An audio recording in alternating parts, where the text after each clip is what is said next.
We're here at the University of Michigan Transportation Research Institute to talk about autonomous vehicles and connectivity. Next on Talking Cars.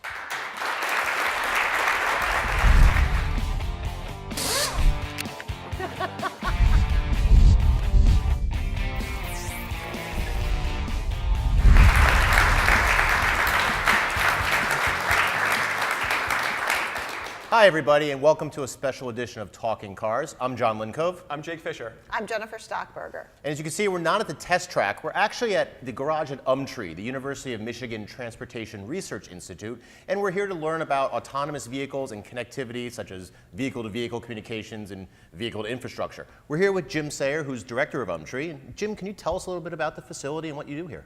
Yeah, UMTRI is a multidisciplinary research institute, part of the university. Was founded in 1965. We do primarily research related to occupants of vehicles and the vehicles themselves. We have behavioral scientists, social scientists, engineers, data experts. So a wide range of things related to automotive and just generally traffic safety. And we've been we got to experience M-City over the last couple days, and what is M-City, and just can you give a little bit of overview about that? Sure, M-City is a specially designed test facility for testing connected and automated vehicle technologies. It's built completely to real-world standards, but allows you in a very safe environment and repeatable way to test autonomous and connected systems. Well, and we've been, really involved with autonomous vehicles from Tesla and from Volvo and all kinds of other, manufacturers. And, Jake, what have we been seeing recently with autonomy, whether it's from CES show and as well? Well, as I mean, let's break up autonomy for a second here. I mean, what Jim's working on is really true autonomous cars. I mean, it was really cool. Thank you for giving us a tour around the facility. I mean, what you guys are doing is really true autonomous. What we're playing with with these cars that we're buying, they aren't autonomous cars by any means. They have some autonomous features, and they're using some of the learnings, I think. But the way they're kind of applying them is a bit haphazard. We have some concerns about how they're deploying it, and it seems like everyone's kind of all over the map right now in terms of the manufacturers. Have you seen that, Jim? Yeah, really the focus now is on various levels of automation. So it's not truly fully autonomous. Fully autonomous would be the occupants don't have to really interact with the vehicle at all. What we're seeing are things like lane keeping assist, forward crash prevention or avoidance. These are levels of autonomous, and those are being tested out at M-City as well. But we're still a while away from a fully autonomous vehicle. What do you think? What's your best guess for date? I mean, we talk about this a lot in terms of like, and a lot of manufacturers are like fully autonomous coming out next year, and we're like, wait a minute, really? What do you think? I think realistically, if you're talking about a vehicle that will replace a vehicle that you normally drive today, like my 8-year-old kid could get it without a license and take him to school. Yeah, that's probably 10 to 15 years away. For it to be just offered and available, because the fleet replacement is going to be even decades after that. Right, that's at least a couple decades after that. Jim mentioned a couple topics that are very close for CR, the forward collision warning, right. Automatic emergency braking, excuse me. Could you go into a little bit about that for people who may not know? Sure. So these are, like Jim says, these are the building blocks of autonomy, things like forward collision warning that will tell you as the driver that there's imminent, you're approaching another car too fast or something like that, and you need to react. We think there's great value there. There's real data that says there's value there in safety. And then automatic emergency braking, which is even just a step further than that, where the car will then do something if you don't. So they're all building on one another. We actually give extra points in our overall scores now for these features because we really see some potential benefits there. But again, to Jake's point, you still as a driver need to be engaged. These things are autonomous until they're not.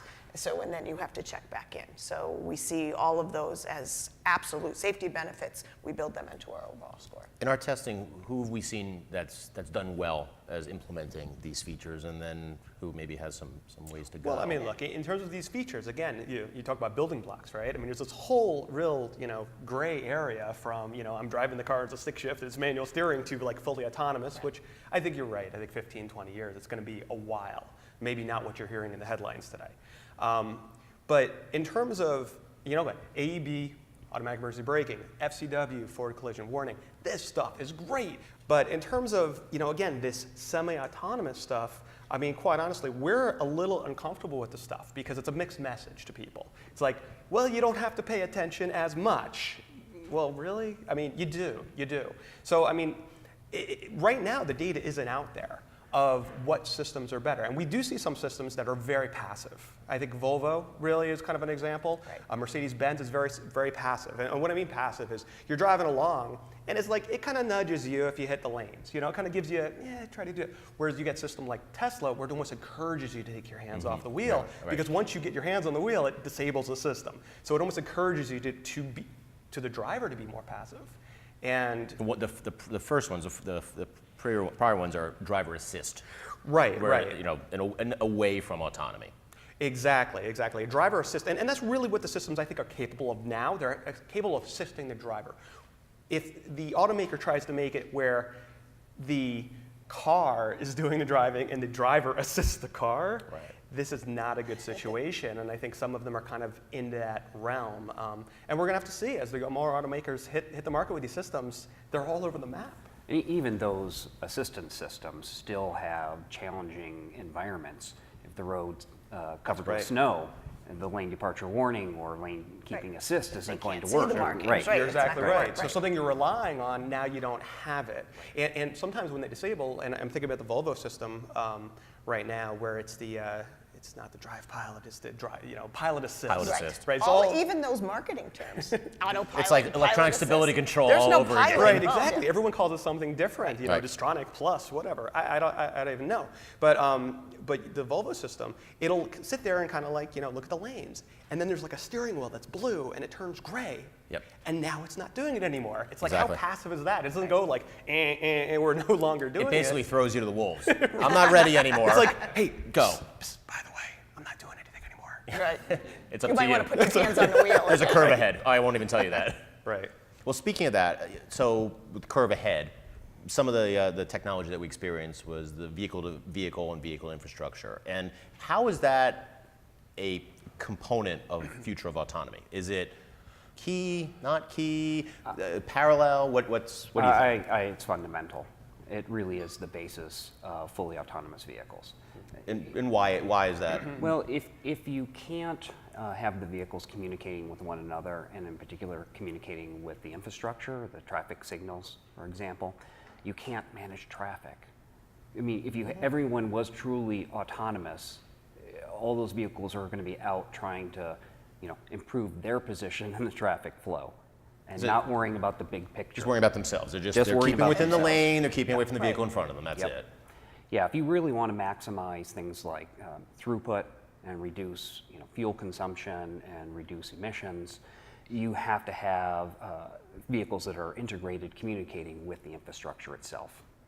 One of the things we were saying too is a lot of the autonomous, again, in its own small environment, relies on seeing to some way, be the seeing by radar or LiDAR or sonar or camera, whereas the V2V technology and the V2I technology is beyond seeing. It's an insight, if you will, into what's going on, even for what you can't see. There's a Yeah. classic example of that. There was a crash on Interstate 94 about 2 hours to the west of here last winter. Yep. And there were 199 cars, 1 fatality. And you can see, because some of the trucks had video cameras in them, the sensors wouldn't work. It was driving snow and/or sleet, and then the road is icy. So by the time the forward collision warning or a vehicle-based sensor system would have kicked in, they didn't have enough time to stop. Right, and that's one of the interesting things that I've seen a number of journalists talk about, especially coming out to Detroit now for the auto show time. That's when we're taping. Is that they come from California, and it's always great weather and great roads out in California, and their vehicle doesn't have, the sensors are covered because of snow and ice and such like that. And they go, oh, the lane keeping assist didn't work, and we're really not there yet. And we've been saying that for a while, again, driving in Connecticut, much like you, that the sensors get covered. It's not there yet where it has the infrastructure that it's talking to, that it knows, because GPS may work, it knows where it is on the road, but you have no idea or if they everybody mill the else road, is. or if they take an exit away, what have you. I just want to make the point how important V2V and V2I stuff is. And I don't think there's enough talk about it. I mean, everyone's seen the videos of, oh, my hands are off the wheel and the steering wheel's going. How cool is that? But V2I and V2V is really, and it's not even just about automation, right? I mean, this is going to help everyone, whether or not you have an autonomous driven vehicle or not. But it's like, when you drive, you use your senses, right? You hear things, you see things. And this is like a sixth sense where you could sit there and, I may not be able to see the car that's around or the car that's coming around the building that's flying through here, but it gives you that sense where you could know what's going on. You could see that before it happens. And it has such implications in terms of safety, in terms of all these things. And you could retrofit cars easier than you could in terms of, you don't need the cameras, you don't need any of the, basically anything with data, right? I mean, could you do this on a cell phone or? We've done it on a cell phone. We've prototyped on a cell phone for pedestrian safety and bicyclist safety. We've also equipped bicycles and motorcycles. Can we get like chips and put them on deer? Can we just kind of Not yet. know the speed of the deer when it's going to come in front of you? Cross in front of you. Yeah, You could use that. the problem is getting them back in to replace the batteries. Yes, right. They It just needs won't. solar. It They needs just won't come in. solar. Solar? Yeah, Yeah, in other okay. words, Well, right. We're here to help. Okay. Well, but part of the demonstration that we had both on city streets as well as M-City was for ice warnings or curve warning or for braking. So could you tell how does the system work? How do the vehicles communicate? Is it vehicle to vehicle? Is there a central traffic management group or office? And then also we should touch on privacy. Okay.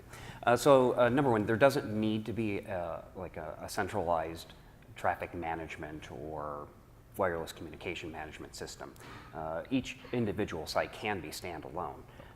And so you can, for curve speed warning, warning you that you may be going too fast for an upcoming curve, it really can just be the radio that's positioned physically at the site or nearby. Yeah. It doesn't even have to physically be at the location of the curve.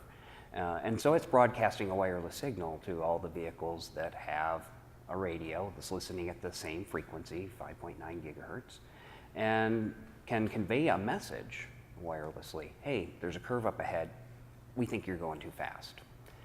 So they could be speed dependent. It couldn't be that just because there's a curve, it's almost becomes information overload where the person says, I turn this I know off. it's I know there. there's, It's- I know it's- it's, but it it's can if be they're doing 55 into a right. 25 mile an hour mark curve, Yes, maybe. it can be speed dependent. It also can be, so use geofencing, knowing what direction the vehicle's traveling.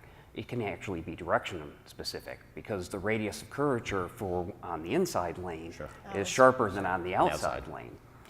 You can also merge that with sensors right in the pavement or measuring the atmosphere to measure how cold is it, is there ice on the road, is the road wet, and you can adjust that recommended speed specific to the environmental conditions. So that would be infrastructure to the vehicle. Correct. So what about the vehicles talking to each other with like a braking event or something like that?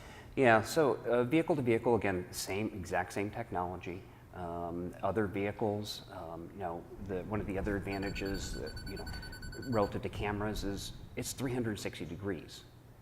So rather than having to have a camera pointing, multiple cameras pointing all around the vehicle or multiple radars, you're receiving with one antenna signals from 360 degrees around you. Instances like vehicle to vehicle to avoid crashes, probably one of the most eye-opening for those that haven't experienced it before is the enhanced electronic brake light warning. That's a situation where maybe 5 vehicles up, someone's all of a sudden applying the brakes to turn into a driveway. You may be, being multiple cars back, can't even see that car. You can't see the brake lights come on. But that wireless signal that vehicle up ahead is transmitting reaches your vehicle and warns you someone up ahead is slowing down. Right. Would and I that think do the that's what same thing with stability control? So say their stability control went on, you Right. would know that. Yep. You could do that too. Yeah. So it'd be neat if you could actually put the brake lights of the car in front of you. Right. Like they all go on. It's Yeah. gonna happen. Well, It strikes me though too as you're talking, it's not just V to I, it's I to V. Right. Yes. From Right. what you're saying, the Yeah. infrastructure is talking back to the car all the time too. Exactly, exactly. So how would, we touched on it, but how about for pedestrians, for bicyclists? You know, you're not going to have a sensor on you all the time. Maybe your Garmin or your bike computer could have that, but you were talking about other ways that they would be able to communicate with the infrastructure in the vehicles. Yeah, so I mean, primarily what we're looking at is integration of dedicated short-range communication, 5.9 gigahertz, into cell phones.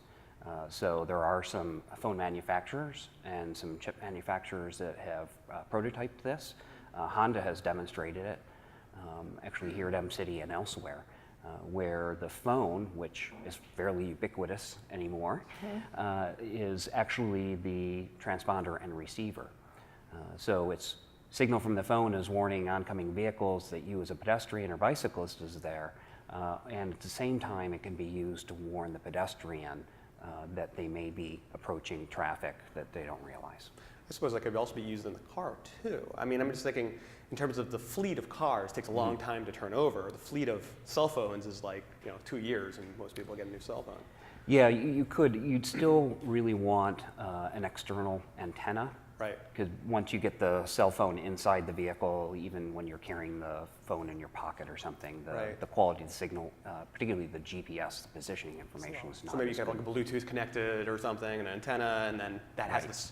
has the alerts on it or whatever. Right, but DSRC, the price of those units is coming down so dramatically, and again, it can be retrofitted. This is not something that has to be engineered into the vehicle by the manufacturer. It can be, and of course, we retrofitted over 2,500 vehicles here in the community, of all makes and models and years. And what's DSRC? Dedicated short-range communication. Okay. Well, that leads into a finding or something that we've experienced. We've been trying out dash cams just to give people some advice, and some of them come with safety features, right, Jen? Yeah, they can, very similar to what would be integrated in your car. Some of these dash cams can serve a forward collision warning But function. what we found with some of them, I think, Weren't very as reliable. They certainly weren't as reliable as the systems that were integrated into the cars. They either didn't go off or went off too frequently and became kind of this false alert. so type of system. unlike it's difficult to retrofit Yeah. that type of technology. But what do you think it better would than cost nothing. possibly to be able to have a part of the used car fleet just to have someone be able to do that? And what would be a target maybe? Yeah. Yeah, so it depends on what level, how many applications. It's just like you have a smartphone and you purchase applications. It really depends on the way it's implemented. The radio and the antenna itself, under $300 probably. But when you start to get to applications where you want to display information to the driver, well, are they using their own cell phone as the display, via Bluetooth connection, or is there a dedicated display? And there'll be laws about that, if you could have that Right, up yep. on the dash or not, or Yep. in the mirror or Don't something want it like to be that. distracting. So it depends on the specific way it's implemented, but it's probably under $500, probably well under $500. Which is an affordable way to keep a well-performing lower mile or mid-mile car that has most modern safety features in it on the road instead of having to turn it over.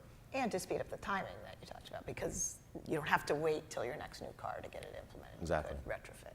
Jake, what would be some of the concerns that we'd have with some of this? Well, I mean, really, there's a lot of pluses here. In terms of privacy, you're transmitting information about your car conceivably. We want to make sure that everything's going to be secure. People aren't tracking you or whatnot. The other concern is just again is the spreading. How quickly the fleet gets this. So, like for instance, if you are like, well, I know if a car's coming because it's going to be, transmitting to me. Well, if not all the cars have that, you could almost use the example of like blind spot warning, right? It's like, okay, blind spot warnings are really great. It sits there and it tells you if there's somebody in your blind spot. However, if you look at the social experiment, well, now people aren't doing this anymore. They aren't turning their head because it's like, oh, I got a little light. Compensating for behavior. Right, almost. or a review camera, is terrific. It shows that blind spot, or sort of kid down there. And particularly if you have a hard time turning. But turning now people who used to turn their head aren't doing that Right. anymore. So if the technology is not 100% and is not going to tell you the information you want when people start relying on it, I guess that's really the concern. So I mean, it's kind of almost the race to try to get this in the fleet and try to get it so you can rely on the system rather than, maybe I can, maybe I can't. How is the data protected, basically? How is our private data, to make it so that someone's not following someone home, et cetera? So a lot of security effort went into the design of the system to start with. Security was recognized as something that had to be addressed front and center. Primarily, what happens is you get what are called certificates. The vehicle can come preloaded with them, or the radio can come, and then you can get additional ones. You might have 3 years or 5 years worth of certificates. Those certificates make your radio, i.e. your vehicle, valid, and other radios in the infrastructure and other cars will recognize it. But those certificates change every 5 minutes. So if you drive past one location in the infrastructure and it's saying, here's a certain vehicle with a certain certificate and identification number associated with it, you get 5 miles down the road and you're on a new certificate. So you reach another piece of infrastructure, it's not the same. They can't essentially your follow car. you from one landmark to another because those certificates keep changing about every 5 minutes. And where's that managed, Jim? What causes the change? Just from a technology standpoint. What causes the change really is time. It's time-based. Okay. It times out. It just switches.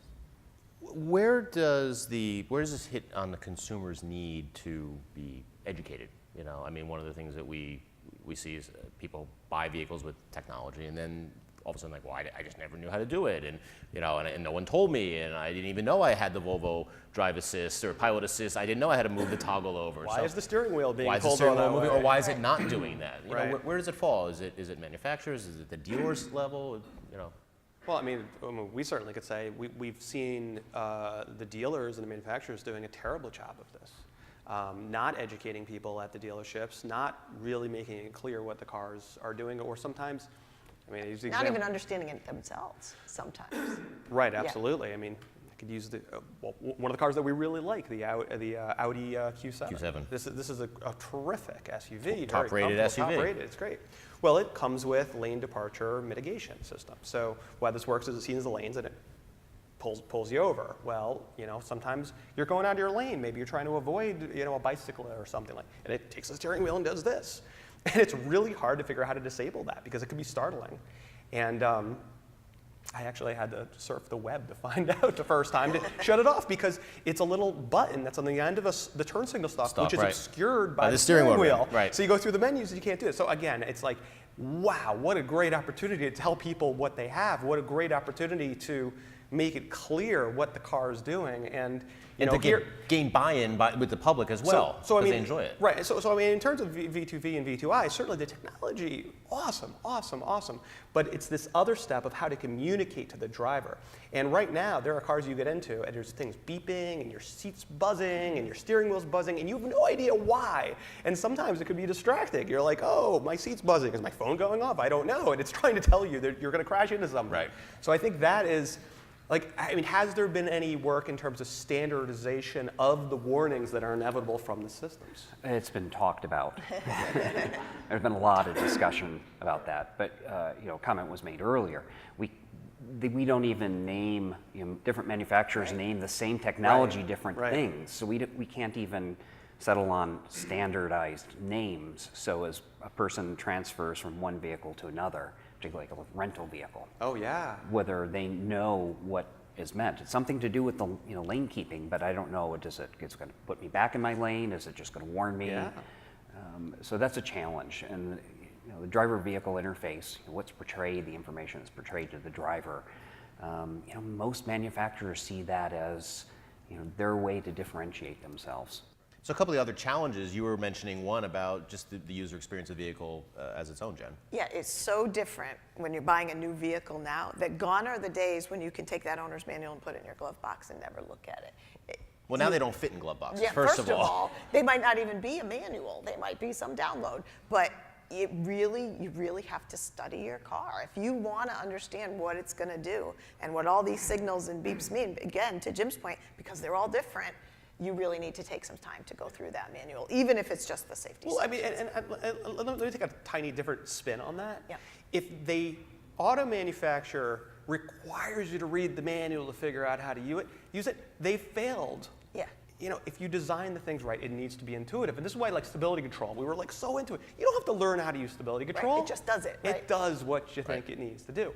And, you know, that's, and like, there's ways to put any of the technology so it's intuitive. I mean, I would argue that some of the lane departure warnings, you know, when they put it in the steering wheel kind of shakes. Well, that's kind of a natural thing, right? Because everyone knows those rumble strips that are on the side of the highways, and you're like, Mimics oh, okay, I'm going over the line and it rumbles. And doesn't mimic a tire falling off. I mean, it's not so Right. severe that you're The steering you're wheel's not scared. doing like Right, this, right. or my seat's not buzzing where I'm like, Well, in those we've That's we've kinda comfortable. We I don't find know. some weird. Well, you know, the massage features are nice, but Right. we found that odd And you're trying to because turn it off. You're not looking. You know, if your seat buzzes when you're backing out of a parking space between Right. two SUVs, the first thing you do is look down. You don't look. Oh, maybe I should hit the brakes. You just wonder. Right. So it's not intuitive. It's not.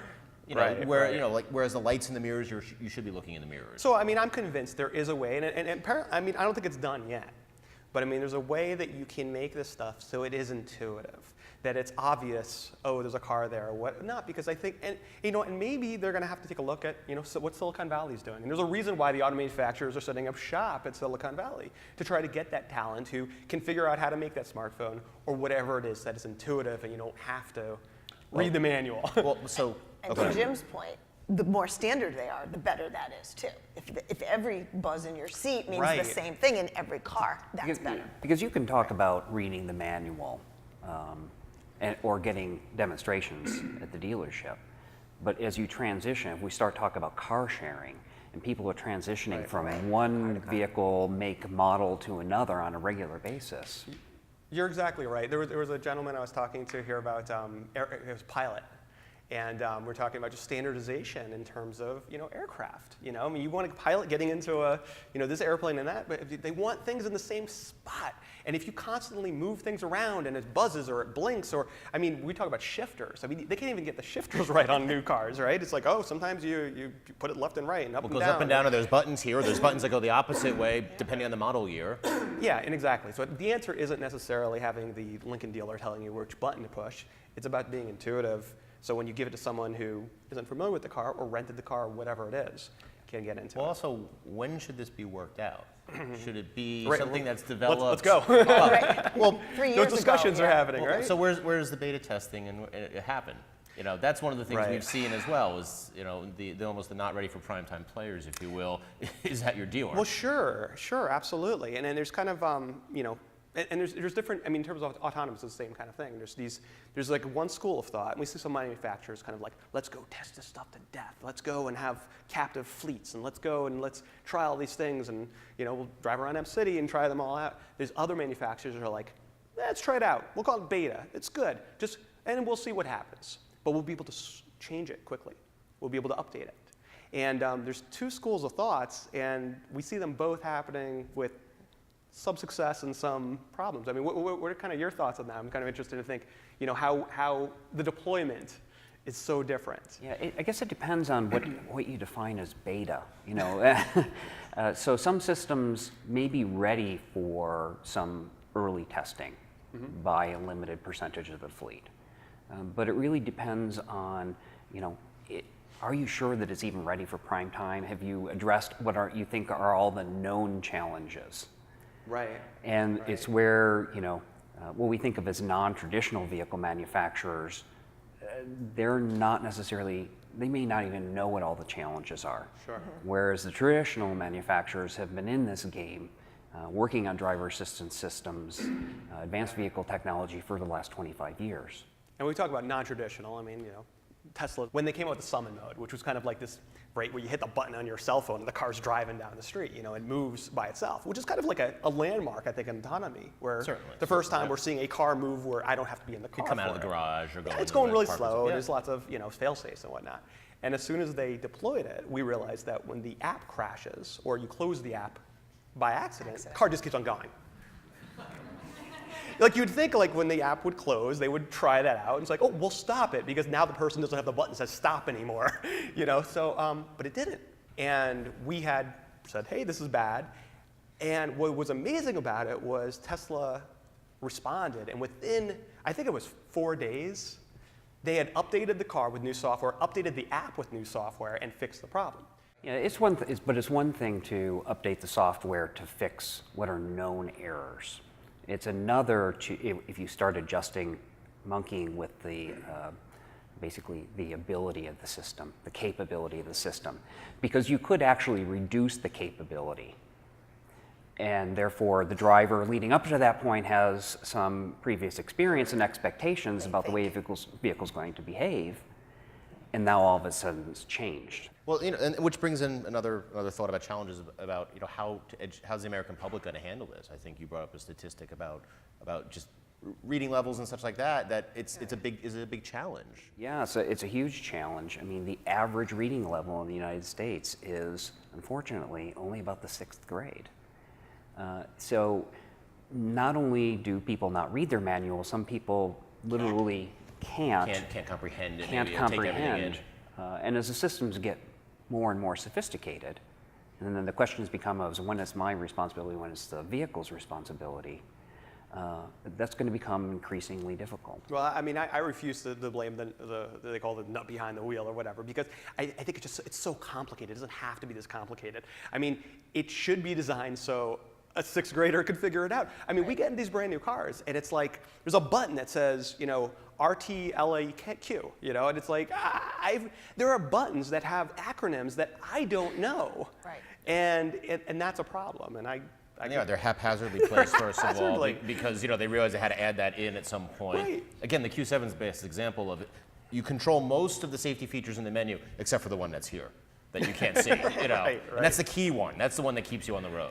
Yeah, but I mean, they are unbelievably complicated, and I think I think they try to make the interior sexy, and they try to make them different and whatnot. But it's like, I mean, even like lane departure. I mean, there's most cars now. They'll have a brand new car. You'll get there's lanes, and there's another button that has lanes with a zigzag on it. There's another lane. The car that has like this, the halfway car. through. There's a ping pong table here. It's like you can't even. Yep. It's unbelievable. There's not standardization, and it's not logically laid out. Like again, consumer electronics, I think they do a much better job. And you can keep your identity.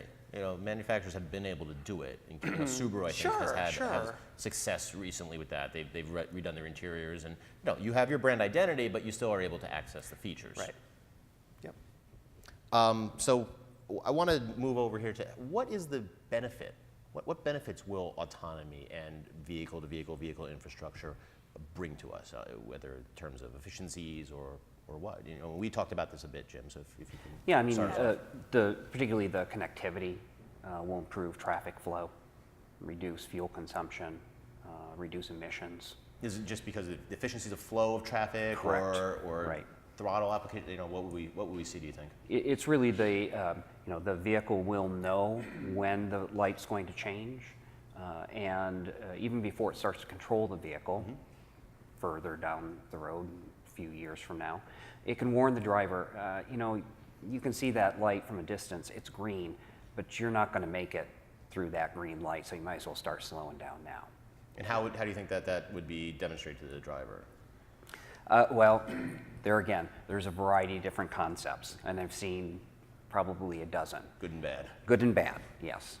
To ask some hard questions, I mean, again, the other side of this, will we get in a situation where people say, wow, if I speed up, I'll make that light that I don't see? Will we get in situations where people are like, wow, I could tailgate closer because my car's going to tell me when the car's up front? And there's always that other side of relying on this technology or maybe using it for other reasons. Yeah, and for the last couple of decades, that's really what we've done a lot of research here at Umtrion, is looking at how people behavioral changes in the use of lane departure warning, forward collision warning, curve speed warning. What changes in their behavior? Is their compensation? Do they assume more risk, or are they actually made better drivers? And it really depends on the technology, and it depends on the implementation. Is there any technologies that you found that people would assume more risks for because they're it's like, I got an airbag now, I could drive faster? Yeah, no, we've not seen really risk compensation where people will all of a sudden think that the vehicle's safer, so therefore they can drive more recklessly. But we have seen some systems that do actually improve behavior, and not always the way you would expect. So lane departure warning was one where we found that people who were least likely to use their turn signals, when you gave them lane departure warning, all of a sudden started using Oh, the turn because signals. they avoid the Because warning that way. with the warnings, that's interesting. and that was even subtle. It was just the vibrating of the seat. You're very basic V2V. Yeah, the very turn basic. signal. Yeah, So it's not even the warning that's helping them, it's just now more people using turn signals. Right. right. Interesting. Do you feel there's like a prime implementation for either the connectivity or the autonomy, like emergency vehicles or trucks? Or do you ever study that? I think realistically, connectivity is really going to benefit most in urban, suburban areas, just city where driving, you're trying. Yep, you're trying to Ease control congestion. traffic flow, ease congestion. Autonomy, I wouldn't be the least bit surprised if we really truly see the first fully autonomous vehicles being commercial vehicles. That's what I was going to say. Truck lanes, I can envision truck lanes Yeah. that are fully autonomous, that you know, we're if- not even engaged in yet. Right. In a commercial trucking operation, a third of their cost is the driver. Right?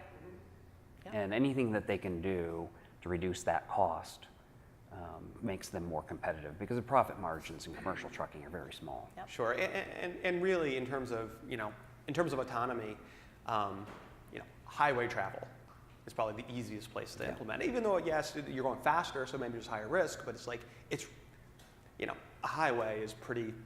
Right. Yeah, you It's don't not so have, random. you don't have too many bicyclists. Right, You don't have too many right. It's pedestrians. controlled. Right. Other than the occasional deer that might run across your path. But they're going to have chips, They're you gonna have said, chips. right? Yes. We're installing them after the show. Jen, what have we seen with some of the evaluations of the systems from manufacturers on our facility?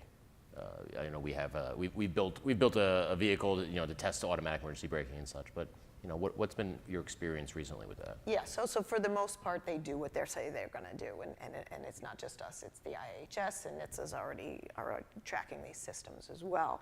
What we do find is the technology moving very quickly, so that for us, you're trying to make a target that these cars will see. The technology moves so quickly that we can't keep up with a target because they get better and better. They know that it's not a car. They know it's a target for some variety of reasons. It doesn't have the right radar signature or LiDAR signature. So keeping up with that technology is very difficult. The other thing we do see is they're all, on the vehicles that have them, they're all pretty good at slower speeds. But where we're So the city speeds the systems? city speeds, they will bring you to a stop from 25 miles per hour or lower for the most part on the vehicles that have them. Where we're saying maybe there's potential benefit is ones that'll operate at higher speeds as well. So we kind of separate them in our scoring of automatic emergency braking at slow speed and then at highway speed. And that's sometimes hard to layer out of the manufacturer's information of which ones do what. And we have seen, to your point about the trends, we tracked, what we're seeing is this odd trend, even just between model year 2016 and 2017. We are seeing much more availability of those core FCW AEB systems. And what it seems is they're kind of jumping, not just making them optional, but actually going from not being available at all to standard. We saw it with Toyota. Did a Yeah, lot of cars particularly this year. Toyota. 17, right. And we saw similar, when ESC was early, Toyota was one of the Yeah. first manufacturers signed on. to put it on all their cars very early, long before it was required. That's Well, right. and talking about signing on, there's an agreement. It's Yeah. not rulemaking, it's not Yeah. a law, but could you explain about the 2020? Right, so what it is a number of manufacturers, nearly all of the consumer level vehicles, there's some more boutique type cars, but they've said that they're going to make these building block features, FCW AEB, standard on their vehicles by 2020. And again, just looking at the last 2 years, we're seeing that. We're seeing that trend upward, which benefits all of us. And just- Long before a requirement Right. or a mandate by the National Highway Traffic Safety Administration or something like that. And just to hang on what you're talking about in terms of the higher speed stuff, and certainly they've agreed, FCW and AEB, but the higher speed stuff is stuff we're looking at. And just to truly understand the capability, it's not to say necessarily that you're driving 70 miles per hour and there's a brick wall and the thing stops completely. Right. But it will mitigate the crash. Right. It will slam on the brakes, and maybe there'll still be a crash, but it's not going to be as life-threatening Right. because of these systems and what they're capable of and how quickly they can react. No, it's engaging the brakes quicker than the person could. You can react. It's That's precharging right. the brakes. something Or like that. and again, if perhaps the driver was distracted Right. and didn't operate. And actually, even if they slam on the brakes, I mean, that is going to get the, alert of the driver, and maybe they could even avoid the accidents because they're like, oh, wow, something's going on. But true, there's data even from the tire side that says even in an emergency situation, a driver, even a good driver, doesn't utilize all of the braking capability that there is there. So the car can take advantage of all of that where the driver may not. We do this teen school that we do twice a year at our track. And it's one of is doing that and getting someone to slam on the brakes all the way when you need to. Yeah. And it's amazing because you could get somebody with a 20-year-old Camry who is slamming on the brakes, and they're going to stop better than the average driver driving a Ferrari because most people are not doing that. Right. They're not using the full capabilities of the car. So anybody's listening, I mean, you need to stop. You're not going to break the gas pedal off, brake pedal off. You slam on those brakes, and there are so much capabilities in the average car. You go very fundamentally. There's people, there may be people in this room that have never felt their ABS. They've never felt that pulse of the ABS, and that's been out there a long time. Right. I mean, Unless that's it was a good thing. Unless it was but- snow or something right. like that. But it's like, dry roads to get the ABS on. Wow, you Right. got to put a lot of force on there. Yep. I think, what would the panel here say to some of the people who are skeptics about it? Oh, I'm a good driver. I don't want all this stuff going in my vehicle. How do you convince people to say, like, look, A, this is helpful, and B, this is gonna help you. You're not a super driver. So I think it's quite simple. So and it kind of goes back to ABS, right? Anti-lock braking systems. There was a lot of people like, I don't need ABS. I know how to threshold brake, which I know how to not do that. Well, you know what? Anti-lock brake systems can individually stop each one of the wheels. So maybe you're an awesome driver, but you don't have 4 brake pedals, and you can't individually do that. Same is true in terms of vehicle-to-vehicle communication. You know what? You might be an awesome driver. You can't see around the building. You can't see that car 3 cars up. You don't have that information. So in a way, if you have that information, you become a better driver, or your vehicle becomes a better driver. Oh, sorry, Jim. Go ahead. And it's not just about you as the driver. It's also about protecting you from other drivers. That's exactly what I was gonna say. Right. Like I say to my 17-year-old Yeah. who goes out at night, I'm like, it's not just about you, it's about the other crazies in the world. Right, because you're a great driver. You just want the other people to To have be the great drivers. technology, Right. Right. This room is safe. We're Yes. all great drivers. We're all Yeah. 90% of people Everybody's are above average. Right. So after all of this, great discussion, do we see any challenges to autonomy? Any drawbacks to the automation of our fleet? Yeah, we really don't rightly know what's going to happen. There are a lot of potential things that, while there could be a lot of great benefits of automation, there could be some downfalls. One being occupant protection. We see a lot of concept vehicles where the occupants are going to be able to lounge or lay down, or be seated Like a teenager, right? Yeah, Just kind of. or seated, where they're not looking the direction they're traveling, and so then that all of a sudden introduces a bunch of challenges about airbag deployment and When crumple the zones. laptop is on your lap and the Right. airbag goes off, how's that work out?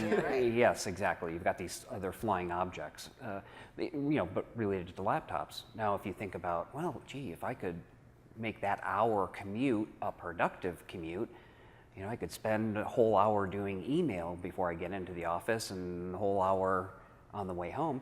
Maybe I wouldn't mind living 2 hours away. Sure. And so it could contribute to Fuel urban consumption. fuel consumption, actually just exposure, just the fact that you as an occupant are on the road twice as long, your risk is going to go up. Because the fleet won't be able to turn over. Correct. So until it's the minority report days, and then everyone just climbs in the vehicle that travels by itself, that's when you're going to have someone who may hit you. Right. But therein lies another challenge. If everybody travels by themselves, 10 years ago, I think we had 1 cell phone in our house, and today we have 5, but there are only 4 people. I've got to run my speaker while I'm on my bike. So if I could afford to buy a vehicle that would automatically take my child to school in the morning, one to one school, one to another, maybe the dog to doggy daycare, why wouldn't I? Now I'm contributing to traffic congestion. Because the dog didn't need a car before. Garden, exactly. Auto manufacturers love that's part of the conversation that will help with the.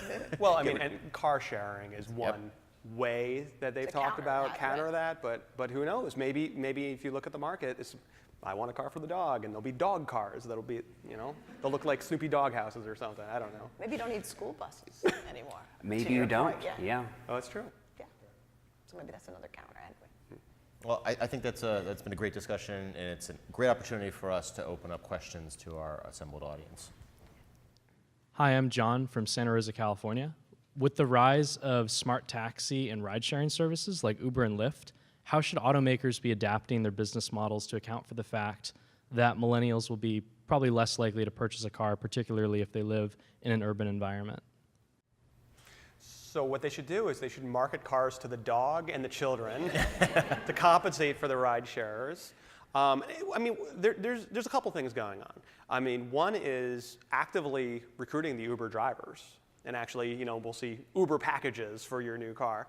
The other thing is different ways of financing vehicles. So Ford, it was last year, announced that they would have a multi-person lease.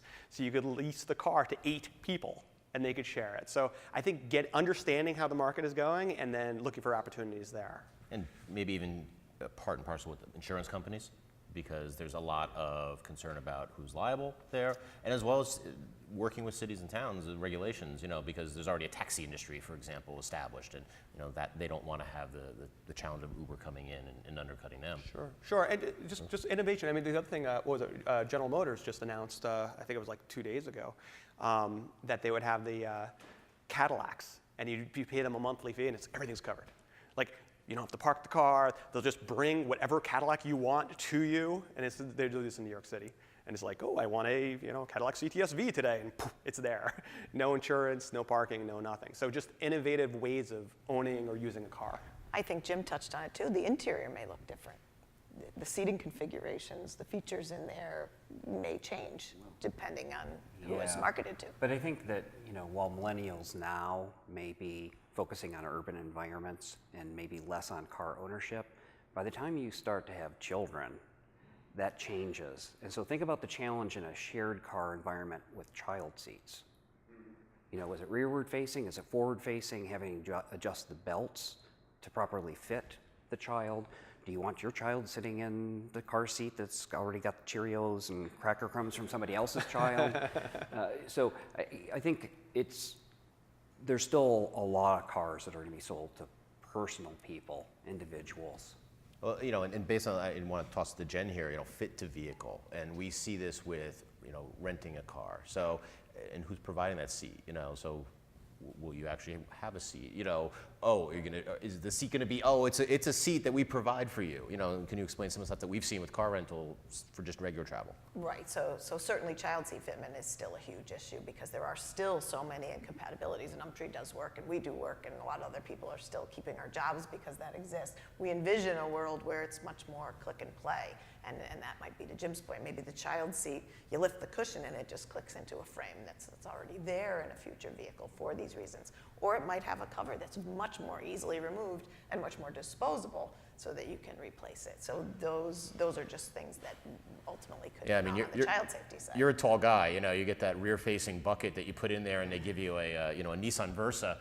That's not going to work with the seat position and everything. So there are some challenges. Hi, I'm Phil from Ontario, Canada. I have a question about electric cars and battery performance. So now that the prices are coming down and especially the range getting attractive, it's becoming an option for me as a next purchase. But one thing we never hear about is what happens to the battery range over time, because anybody who's owned a laptop or a cell phone knows that battery starts to degrade over time and doesn't hold the charge anymore.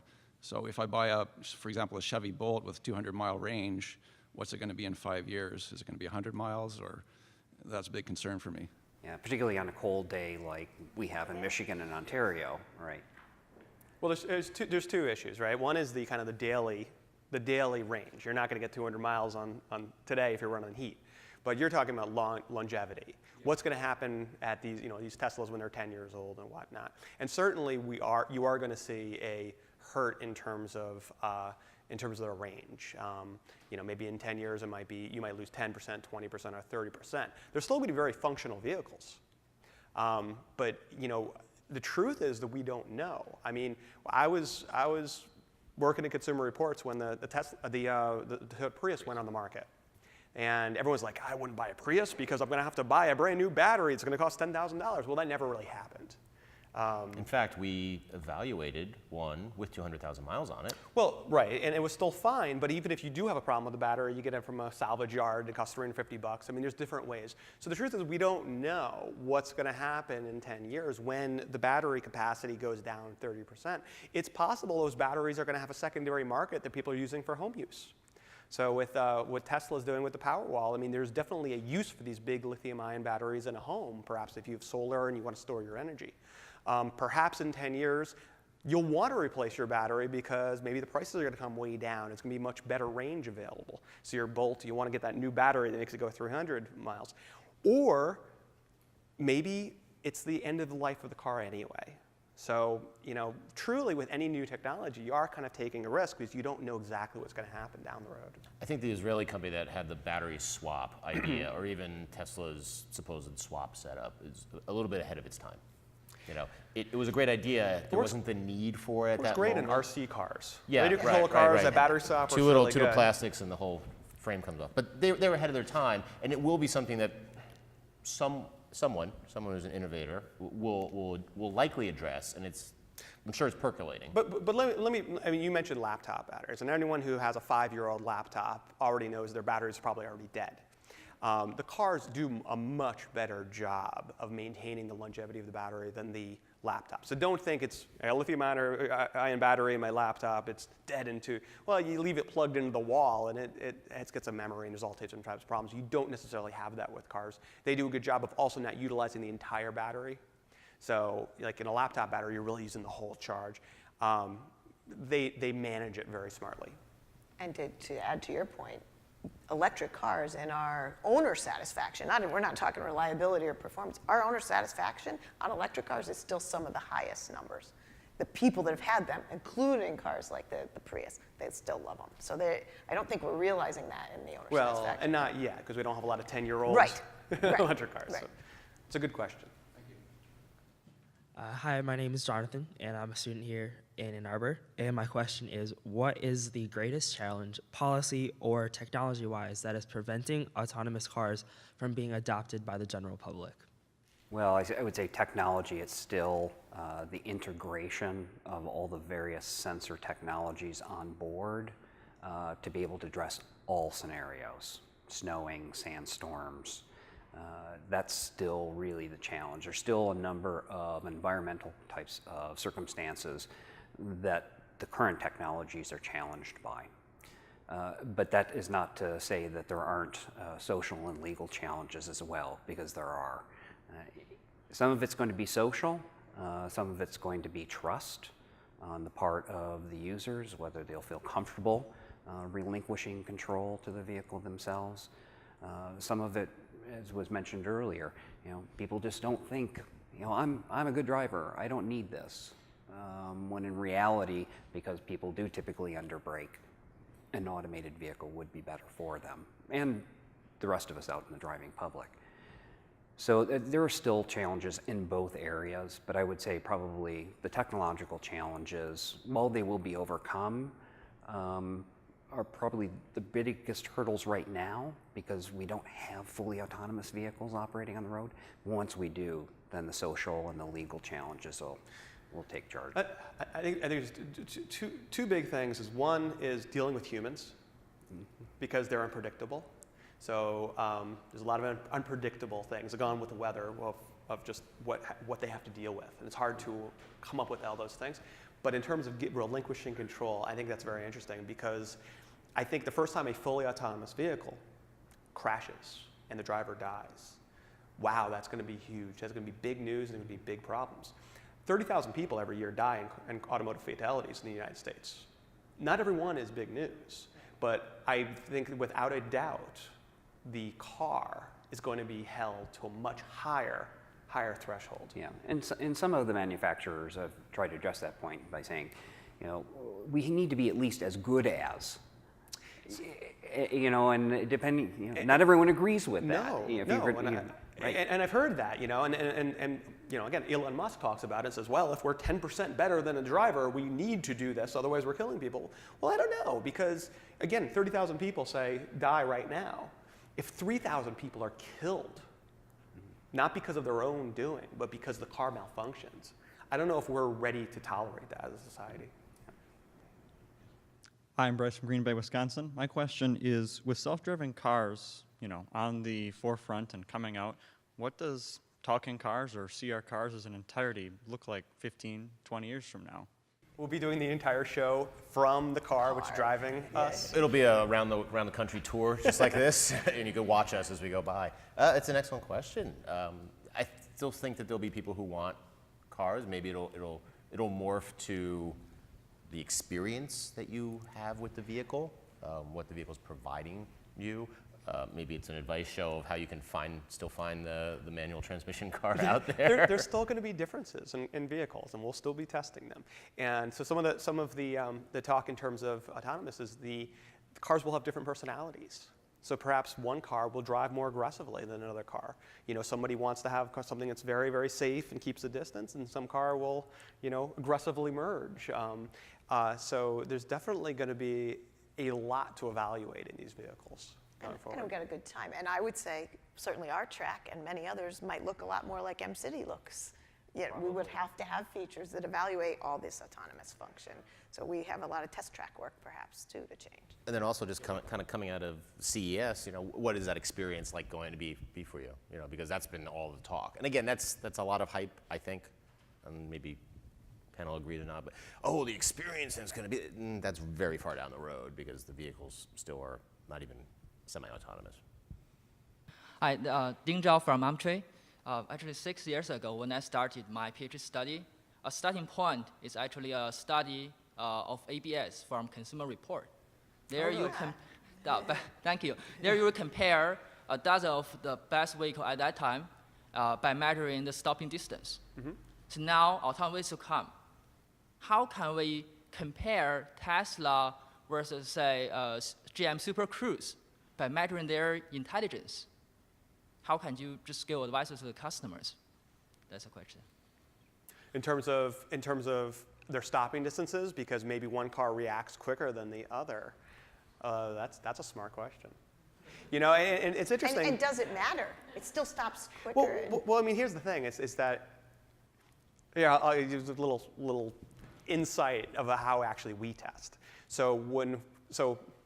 It corrects me. So there's a lot of car magazines, and they published stopping distances from cars. And if you look and actually have a sharp eye and look at our stopping distances, they're longer. And it's not because we don't press hard on the brake pedal. It's actually because they do the test differently. So the car magazines measure how quickly the car stops from 60 to 0. Makes sense. We measure how long it takes between the time you hit the brake pedal and then the car stops.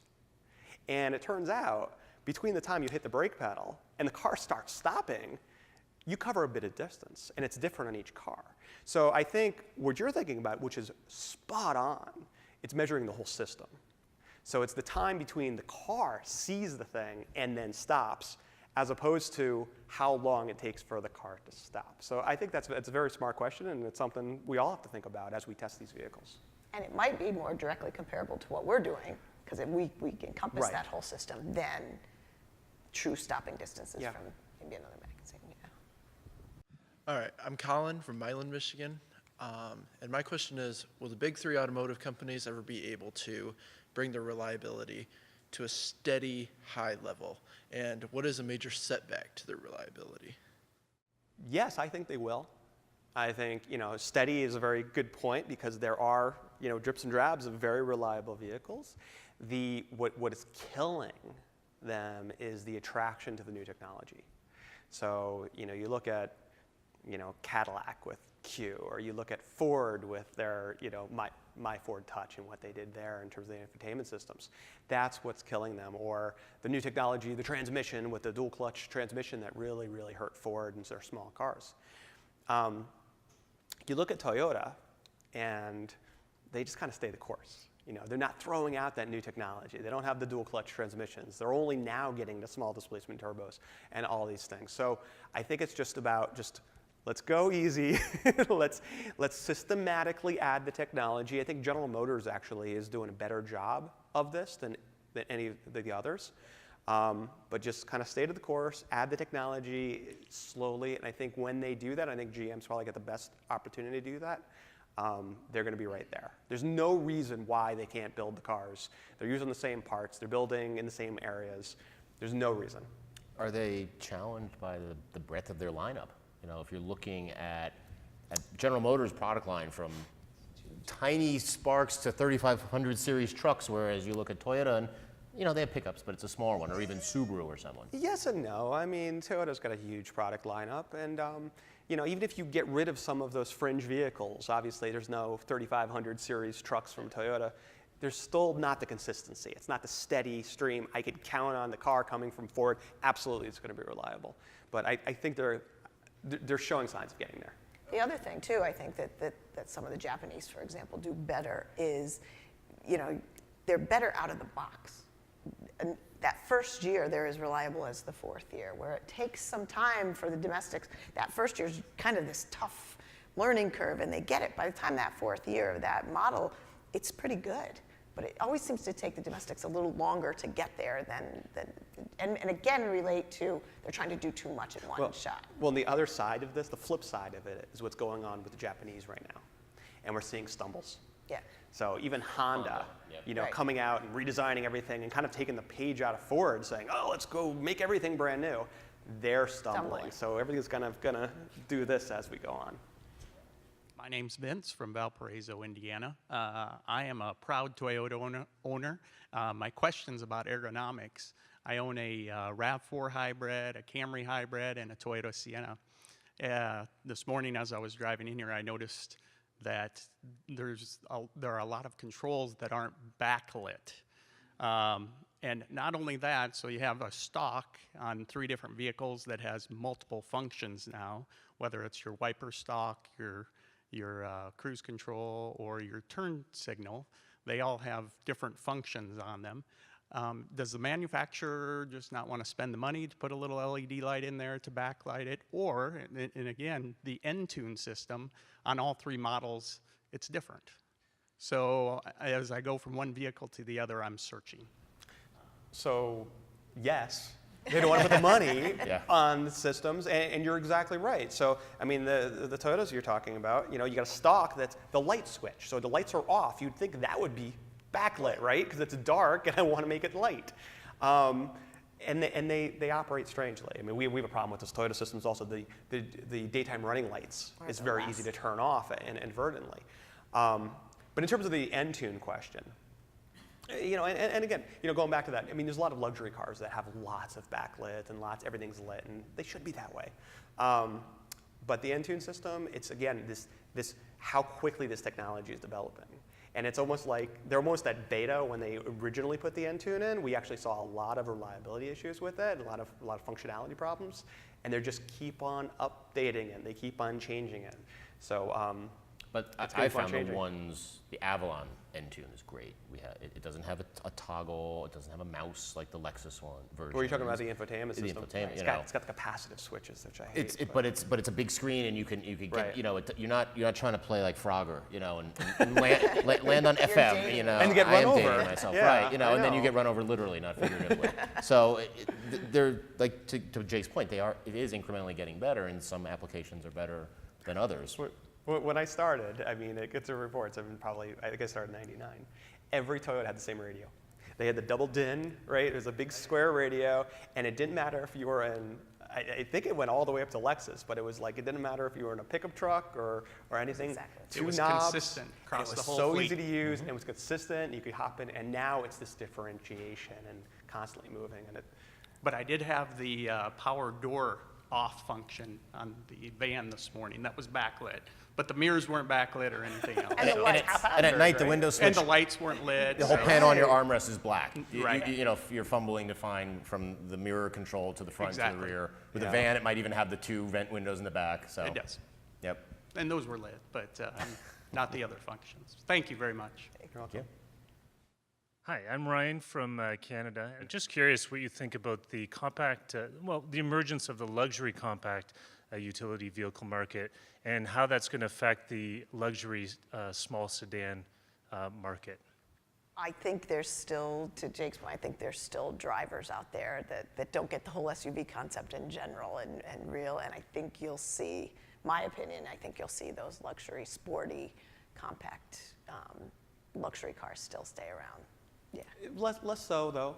I mean, Oh, yeah, you look at what's happening in the non-luxury market, right? I mean, the small SUV, the RAV4s we were talking about. I mean, those are the new family car, right? I mean, certainly there's that exodus from cars. Sports sedans, yeah, they will say, but it's like honestly, the sports sedan market is not a very healthy one. There aren't a lot of real great hitters in there because I think the manufacturers are putting their money in developing these luxury SUVs because that is where the market is going. So the market is getting broader, right? There's more niches, but I mean, just it'll shrink. It'll shrink, but I think it'll still be there. we'll still see. That's what I'm saying. We'll still see BMW 3 Series for a long time because they're going to be very popular in other markets. They're going to be sold here still. Well, when you look at the, say, for example, the Audi SQ5, I mean, very high-performing vehicle with the utility that goes along with it. I used to own a small luxury sports sedan, and I could, I'm 6'2", I could barely fit in the car. Right. The trunk was useless, and then when kids came along, it was like, forget it. Like, I got to To get Jim's rid of point, this thing. Yeah. So, you know, a little SUV is where we're kind of headed now. They're very useful vehicles, and it's like, you know, it used to be, you know, there was a lot of people that were kind of down on SUVs because they were really pickup trucks with a box around them, and they're not that anymore. They are station wagons with a high roof that are very, very functional and really great choices. Thank you very much. I'm David from Bloomfield, Michigan. Consumers Reports has been known to be the impartial, objective publication dealing with automobiles, certainly compared to the typical automotive journal fan magazine. However, lately you are certainly on the Talking Cars videos in some of the publications. You talk about styling. You talk about more subjective feelings than you have in the past. And I've been wondering, how do you balance the subjectivity versus the objectivity and continue to uphold your reputation as the objective publication? I'm going to give you a little hint, and then just don't tell anybody. It's just between me and you. We're humans, and we're car enthusiasts.